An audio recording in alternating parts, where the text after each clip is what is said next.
जगतगुरु रामानंदाचार्य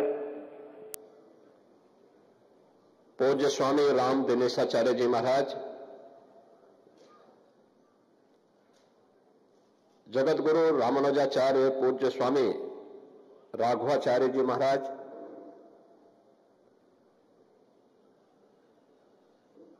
से बड़े भक्तमाल के श्री महंत श्री अवधेश दास जी महाराज,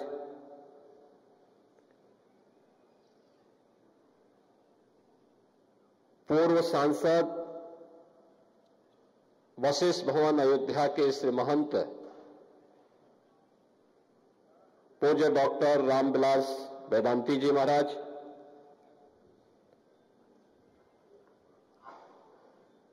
सुविख्यात रामायणी डॉक्टर सुनीता शास्त्री जी, उत्तर प्रदेश सरकार के वरिष्ठ मंत्री और अयोध्या के प्रभारी मंत्री श्री सूर्य प्रताप शाही जी, लोकप्रिय विधायक श्री वेद प्रकाश गुप्ता जी,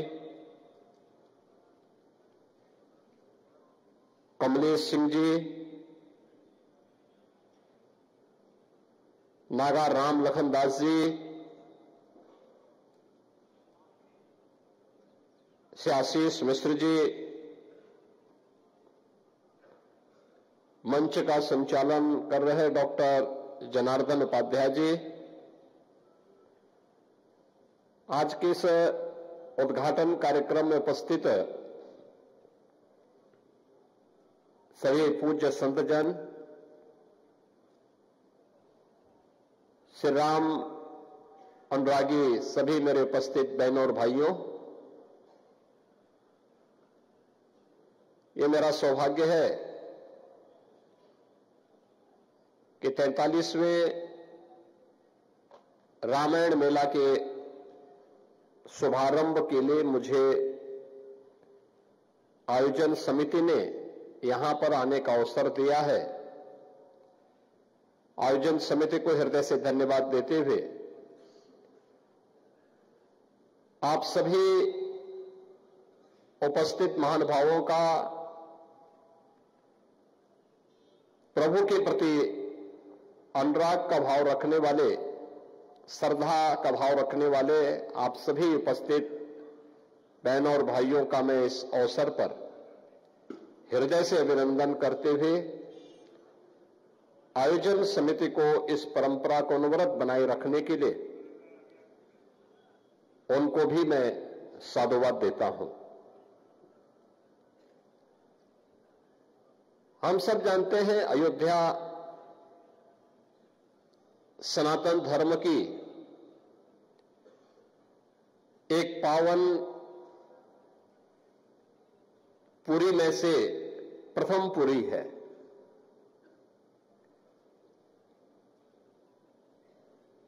आज से नहीं, हजारों वर्षों से विश्व मानवता के कल्याण का मार्ग इस पावन धरा ने प्रशस्त किया है। जब हम अयोध्या की बात करते हैं तो अयोध्या तो दुनिया के लिए एक मार्गदर्शक है, एक ऐसी भूमि जहां कोई युद्ध करने का दुस्साहस नहीं कर सकते हो। दुनिया के अंदर वर्तमान में चल रहा जो द्वंद्व है, उस समस्या के समाधान की भूमि है अयोध्या। राग द्वेष से मुक्त,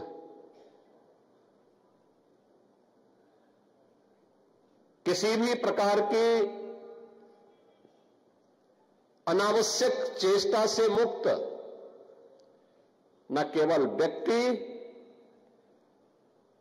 बल्कि समाज और पूरी व्यवस्था कैसे उच्च आदर्शों और मर्यादाओं के द्वारा संचालित हो सकती है, उसकी आदर्श पृष्ठभूमि किसी एक धरा ने रचा था, तो उस धरा का नाम है अयोध्या।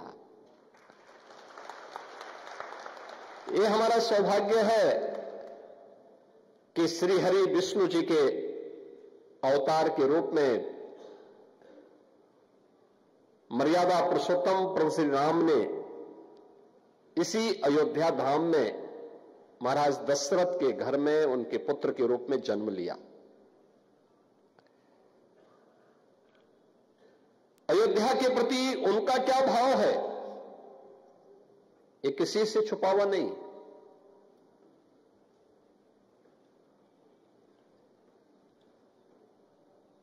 उन्होंने न केवल अयोध्यापुरी के बारे में बल्कि अयोध्या के नागरिकों के बारे में प्रभु का क्या अनुराग है, उनकी क्या कृपा है, ये उन्होंने उस समय भी व्यक्त किया था। याद करिए, अयोध्या ने भले ही उनके साथ न्याय ने किया हो, लेकिन प्रभु ने कभी भी किसी के प्रति कोई ऐसा भाव नहीं रखा। अयोध्या वासियों के प्रति, सनातन धर्मावलंबियों के प्रति उनका भाव तो हर सज्जन पुरुष को, सज्जन को संरक्षण देने का रहा है। उसे उन्होंने हर प्रकार का संरक्षण दिया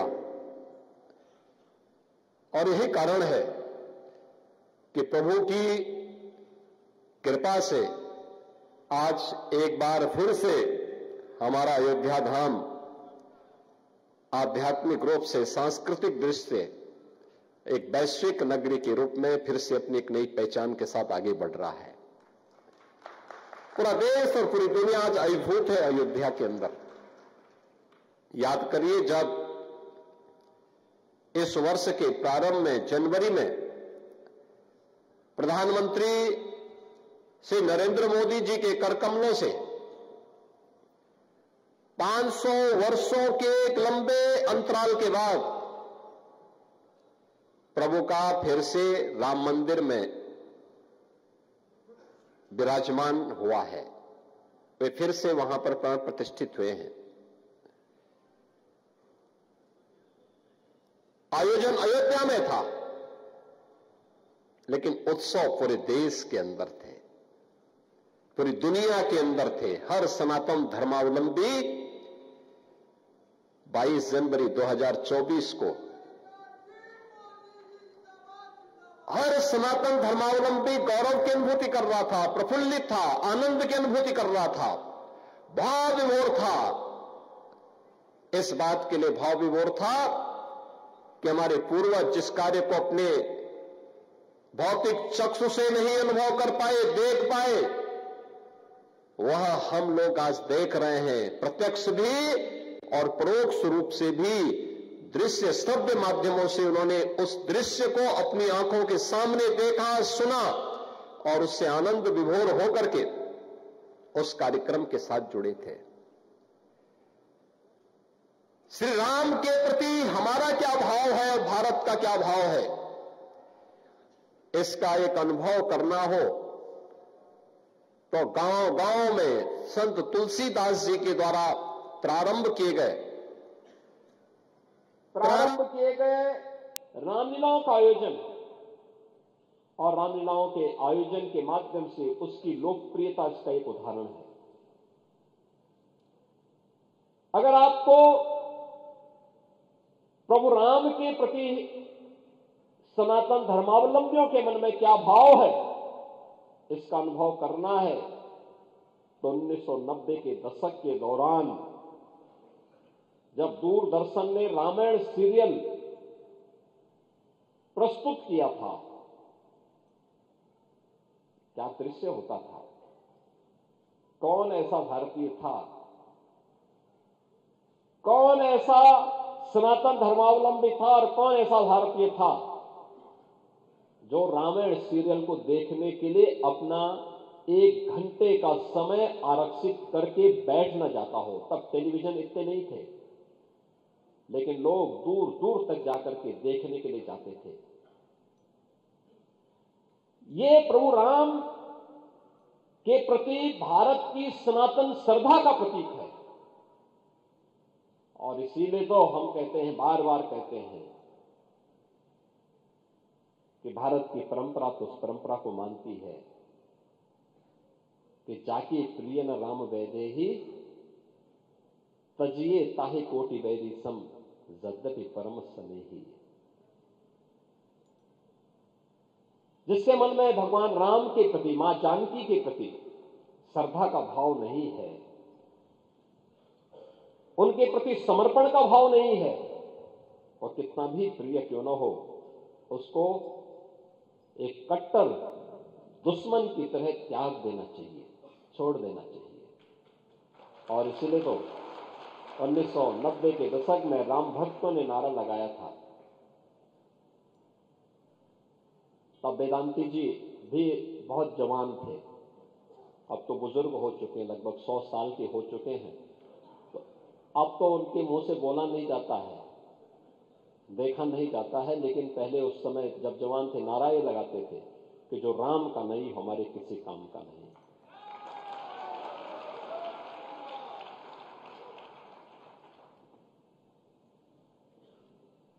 बहनों और भाइयों, मैं इसलिए भी आज आपके बीच में आया हूं।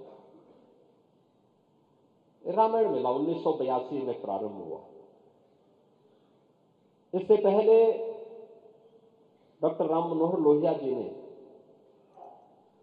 देश के भी अलग अलग भागों में कुछ रामायण मेले प्रारंभ कराए थे, आयोजन प्रारंभ किए थे, रामायण उत्सव के कार्यक्रम प्रारंभ कराए थे।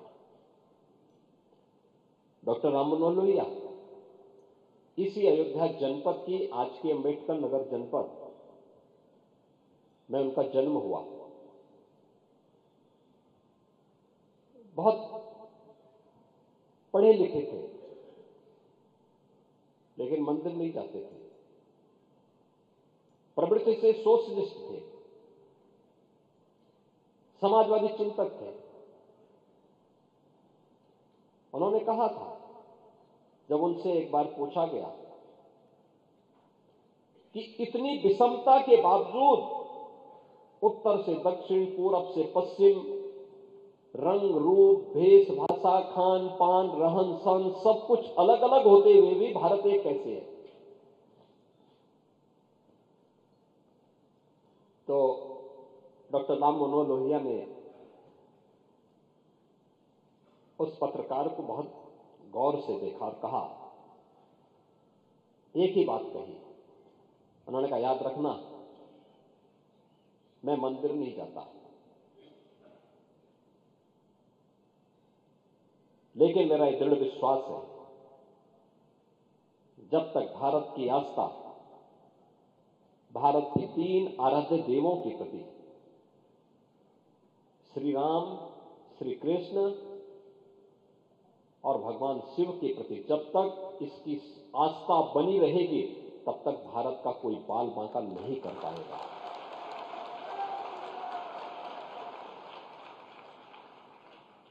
तब तक भारत भारत बना रहेगा। भारत की एकता और अखंडता को तब तक कोई चुनौती नहीं दे पाएगा। और यही कारण है, उत्तर से लेकर दक्षिण तक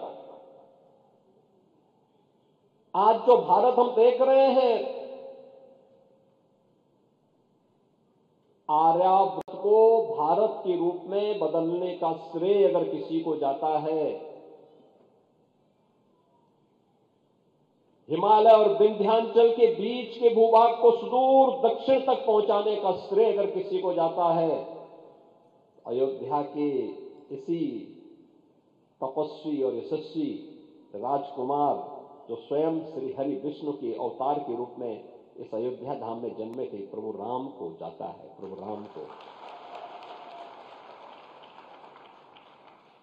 आर्याव्रत की सीमा सीमित थी। आर्याव्रत पुण्य भूमि मध्य बिंदु हिमालय और विंध्याचल के बीच का भूभाग, लेकिन इसकी विस्तृत सीमा को हजारों वर्ष पहले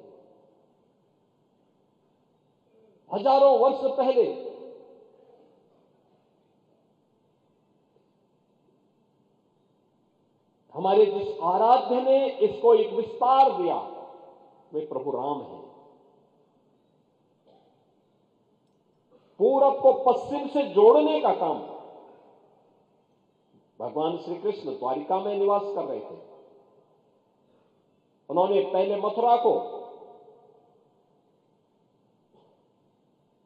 कंस के आतंक से मुक्त करके फिर मथुरा में शांति बनी रहे, इसके लिए द्वारिका धाम में चले गए, द्वारिका धाम में रहे।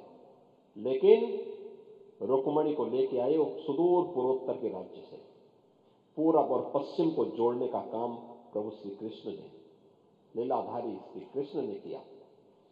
और देश के अंदर 12 ज्योतिर्लिंग के माध्यम से उत्तर दक्षिण पूरब पश्चिम देश के चारों ओर बिखरे हुए 12 ज्योतिर्लिंगों के माध्यम से भारत की सनातन एकता को और सुदृढ़ किया है भगवान शंकर ने। और यही व्याख्या डॉक्टर राम मनोहर लोहिया ने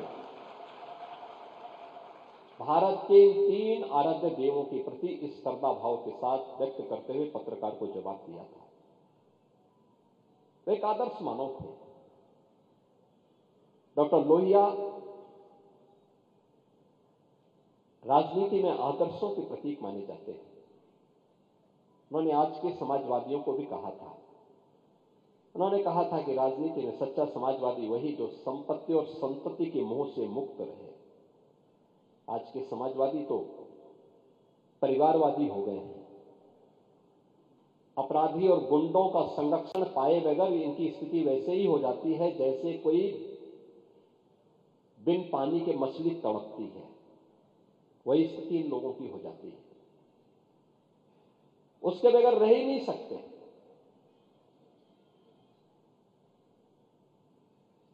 लोहिया के नाम पर राजनीति करेंगे, लेकिन लोहिया के एक ही आदर्श को अपने जीवन में ही अंगीकार नहीं करेंगे। और मैं आप सबसे कहना चाहूंगा, हमने प्रभु को अपना आदर्श माना है। कुछ भी प्रेरणा हम प्रभु के उन उच्च आदर्शों से ले सके तो हमारा जन्म और जीवन दोनों धन्य हो जाएगा। व्यक्तिगत जीवन में जो उच्च मूल्य और आदर्श होने चाहिए, व्यक्ति का, व्यक्ति के प्रति, समाज के प्रति, अपने परिवार के प्रति, समाज के प्रति, पूरे देश के प्रति, वह किस प्रकार का होना चाहिए। याद करिए, प्रभु राम जन्म यहां पर लिए, महाराज दशरथ बोल रहे हैं कि हे राम, मैंने भले ही मेरे सामने केकई ने 2 वचन लिए हो, लेकिन तुम इसको मानो मत। तुम अयोध्या में रह करके यहां की राजगद्दी पर अपना कब्जा करो, उसको स्थापित हो, वहां पे स्थापित हो जाओ। उन्होंने कहा नहीं, मुझे अयोध्या की गद्दी मिल जाएगी। मैं ये भी जानता हूं मेरे भाई कुछ नहीं बोलेंगे, सब मेरे साथ खड़े होंगे, लेकिन लोगों के सामने क्या, आने वाली पीढ़ी के सामने कौन सा आदर्श होगा, ये उन्होंने उस समय कहा। आज जब गद्दी के लिए लड़ाई हो रही हो, एक एक फीट की जमीन के लिए कत्लेआम हो रहा हो, भाई भाई का दुश्मन बना हुआ हो, बाप और पुत्र के व्यवहार को जब देखते हैं, मां और पुत्र के व्यवहार को देखते हैं, भाई और बहन के आपसी विवाद को देखते हैं, रामायण के आदर्श कहां गए? सामाजिक स्थिति के बारे में जातीय संगठन किस प्रकार की सामाजिक व्यवस्था को तार तार कर रहे हैं। भगवान राम और निषाद राज की मैत्री कहां गई? वो मैत्री कौन उसको जोड़ेगा? वे गले मिलते हैं निषाद राज के। यह हमारा सौभाग्य है कि श्रृंगवेरपुर में हमारी सरकार ने भगवान राम और निषाद राज की उन्हीं स्मृतियों को जीवंत बनाने के लिए 56 फुट ऊंची एक बड़ी प्रतिमा को वहां स्थापित किया है।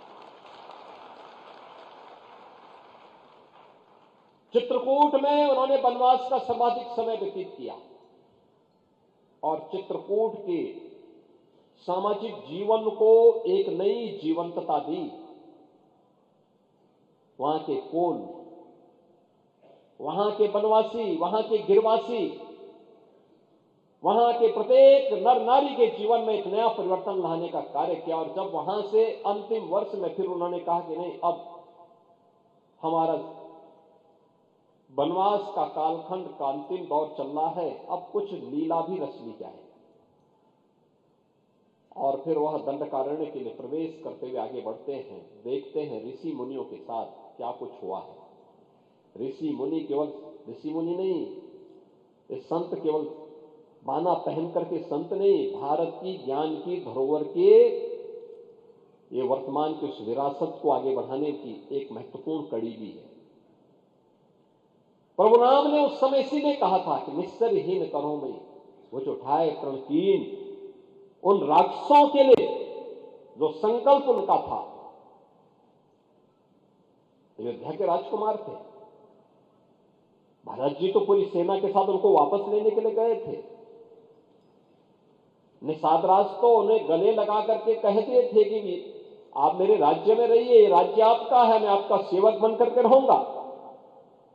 लेकिन नहीं, पिता को दिए गए संकल्प को मुझे चरितार्थ करना है, लेकिन इस कालखंड को भ्रमण में व्यतीत नहीं करना है, बल्कि कुछ ठोस करके दिखाना है। आने वाली पीढ़ी के लिए कुछ आदर्श प्रस्तुत करने हैं। माता सबरी के वेद खाने हों, वनवासियों और गिरवासियों को जोड़ करके एक बड़ी सेना खड़ी करके उस समय के सबसे बड़े आतंक और राक्षसी प्रवृत्ति के प्रतीक रावण का अंत करना हो, रामेश्वरम में ज्योतिर्लिंग की स्थापना करनी हो या सेतु बंध के निर्माण का कार्य, ये सब आज भी हमारे सामने है। उत्तर से लेकर दक्षिण तक पूरे भारत को जोड़ने का जो कार्य उस कालखंड में भगवान राम ने किया था, समाज को जोड़ने का कार्य, सामाजिक संगठन के माध्यम से राष्ट्र की एकता और अखंडता को।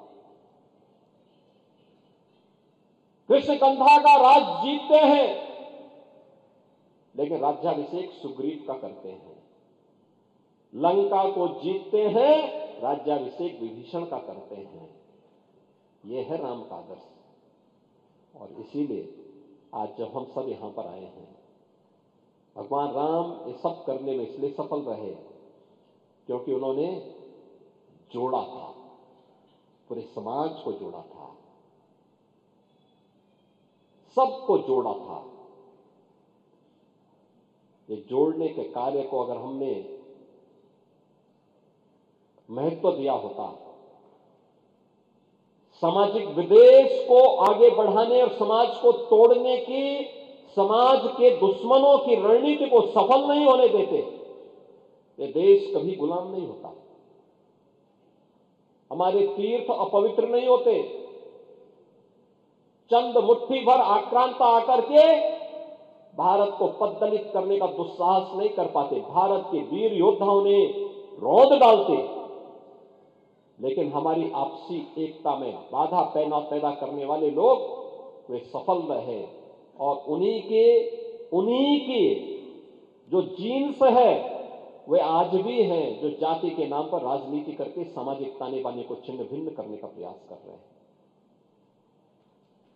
दुश्मन बगल के देश में किस प्रकार का कृत्य कर रहे हैं, याद रखना। किसी को अगर गलतफहमी हो, 500 वर्ष पहले बाबर के एक सिपह सालार ने जो काम अयोध्या में किया था, जो काम संभल में किया था, और जो काम आज बांग्लादेश के अंदर हो रहा है, तीनों की प्रकृति, तीनों का डीएनए एक जैसा है। गलतफहमी में मत रहना। अगर कोई ये मानता है कि वो बांग्लादेश में हो रहा है, तो यहां भी बांटने वाले तत्व उनके लिए बेट बन करके खड़े हो रखे हैं, पहले से खड़े हैं। वे समाज के सामाजिक ताने बाने को छिन्न भिन्न कर रहे हैं, सामाजिक एकता को तोड़ करके,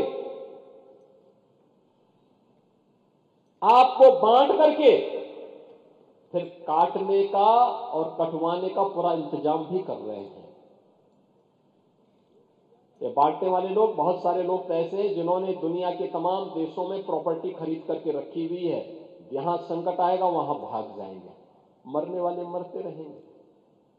यही करेंगे लोग। और इसीलिए आप सबसे मैं कहने के लिए आया हूं, हमने अगर प्रभु को अपना आराध्य माना है, उनके प्रति समर्पण का भाव है, ये तब तक अधूरी है जब तक हम उनके उच्च आदर्शों से कुछ प्रेरणा प्राप्त करके अपने जीवन को उसके अनुरूप में ढाल दें और उसके अनुरूप तैयार करना, अपने आप को उसके अनुरूप करना। रामायण का तो एक एक दृश्य अत्यंत प्रेरणादायी है, अत्यंत प्रेरणादायी है। याद रखना, देश का जो भारत दुनिया का सबसे पहला महाकाव्य कोई आया है, वो महाकाव्य महर्षि वाल्मीकि का रामायण ही माना जाता है। लौकिक संस्कृत का इतना अच्छा महाकाव्य दुनिया के अंदर कहीं नहीं है, किसी के पास नहीं है। एक धरोहर है आपकी। प्रभु को भी स्थानीय बातें बहुत अच्छी लगती है। तुलसीदास जी ने रामचरितमानस भी अवधी भाषा में रची, कितना लोकप्रिय होगा, पूरे देश के अंदर छा गया। यानी ये धर्म के दोनों हेतु को, सांसारिक उत्कर्ष का भी और निश्रेयस की पथ का भी अनुसरण करने की एक नई प्रेरणा प्रदान कर देता। एक साथ ये दोनों हमारे पावन ग्रंथ हम सबको एक नई प्रेरणा प्रदान कर रहे हैं।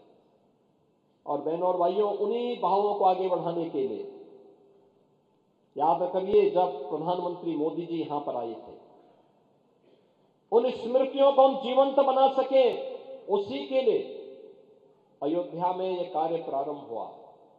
पहले अयोध्या धाम को उसका पुरातन गौरव प्राप्त हो। हम लोगों ने 2017 में यहां पे रामायण मेले के आयोजन को आगे बढ़ाया।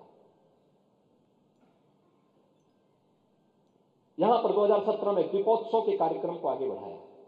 दीपोत्सव के कार्यक्रम ने आज एक नई ऊंचाई छुई है। आपने देखा होगा, गत वर्ष दीपोत्सव के कार्यक्रम में दुनिया के 54 देशों के राजदूत और दूतावास के अधिकारीगण यहां आए थे। उस कार्यक्रम में कितने अभिभूत थे। लगातार 8वें वर्ष में उसने एक नए कीर्तिमान के साथ आगे बढ़ा है। राम जी की पीढ़ी, अयोध्या की सड़कों का चौड़ीकरण, अयोध्या में जो यात्री विश्रामालय बने हैं, अयोध्या के मठ और मंदिरों के सुंदरीकरण का कार्यक्रम,